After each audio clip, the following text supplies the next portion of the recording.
χωριό που από ψηλά αγναντεύεις.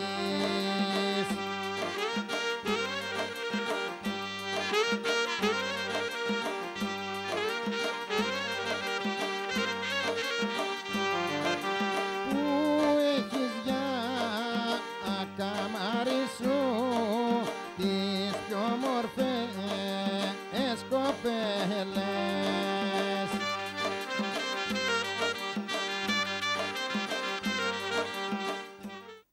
Ανηφορίζοντας το όρος Όθρης και 42 χιλιόμετρα από τη Λαμία, φτάνει στο νεοχώρι Δομοκού, σε ένα χωριό με πλούσια ιστορία και περήφανους κατοίκους. Ανθρώπους του μεροκάματου που άντεξαν στις κακουχίες και από την ομαδική ζωή εγκαταστάθηκαν πια οριστικά στον τόπο που ανδρώθηκαν, μέσα σε ένα καταπράσινο δάσος που είναι ζηλευτό σε όλη τη χώρα. Και μπορεί στο πέρασμα του χρόνου τα περισσότερα σπίτια να γκρεμίστηκαν από την εγκατάλειψη, ειδικά μετά το 1965, όπου η μετανάστευση στις μεγαλοπόλεις και στο εξωτερικό ήταν στο φόρτε της, ωστόσο το νεοχώρι κατάφερε τον 21ο αιώνα να αναγεννηθεί από τις τάχτες του. Οι ξενιτεμένοι γύρισαν στο χωριό, ενώ και πολλοί λαμιώτες που έλκουν την καταγωγή τους από το ακριτικό νεοχώρι άρχισαν σιγά σιγά να αναπαλαιώνουν τα πατρικά τους σπίτια και να χτίζουν καινούρια με όλες τις ανέσεις. Γνώρισα μια κοπελιά ομορφινή η κορίτισσα.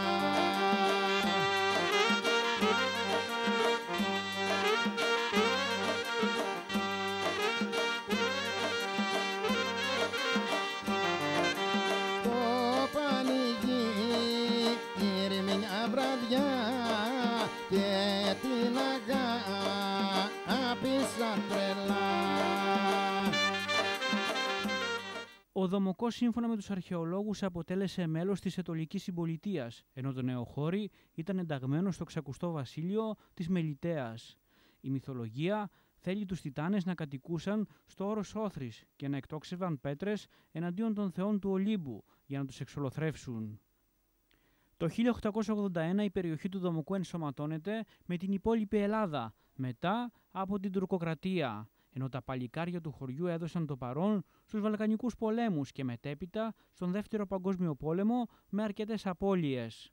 Τραγική στιγμή ήταν για το νεοχώρι το κάψιμο του χωριού από τους Ιταλούς, που ανάγκασε τους κατοίκους να ξεκινήσουν μια νέα ζωή στη Λαμία μέσα στη φτώχεια και στην ανέχεια.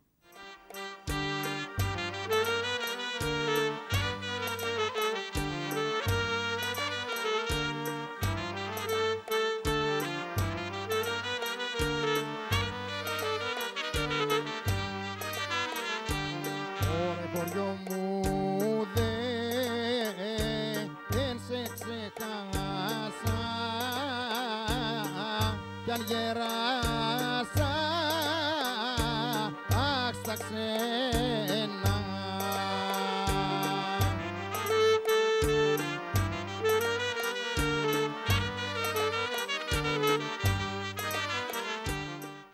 Σήμερα το νεοχώρι είναι ένα από τα 36 δημοτικά διαμερίσματα του Δήμου Δομοκού και η μεγάλη του περιουσία είναι το συνιδιόκτητο δάσος της Αναήλας, 26.400 στρεμμάτων που κληροδότησε στους κατοίκους ο Τούρκος Φεουδάρχης μετά τη φυγή των Οθωμανών από την ελληνική γη.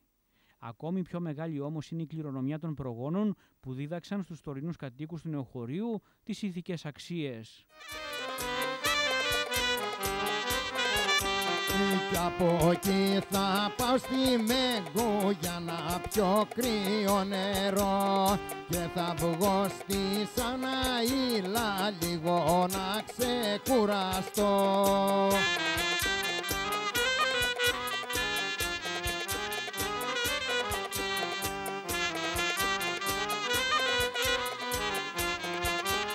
Κατά τεθέν του νεοχωρίου Δομοκού είναι ο Ιερός Ναός των Αγίων Αναργύρων που δεσπόζει στην ομώνυμη πλατεία, αγέροχος και ολόλαμπρος όπως όταν αναγέρθη το 1800, φύλακας πιστός και παρηγορητής των ψυχών. Αυτό λοιπόν είναι το νεοχώρι Δομοκού, με τα πέτρινα του σπίτια, τις αυλές και τα λουλούδια του. Μια όαση δροσιάς για τους καλοκαιρινούς μήνες και μια κοντινή αλλά συνάμα γοητευτική απόδραση για τους απανταχού φυσιολάτρες και κυνηγούς. Χωριό, όμορφο χωριό,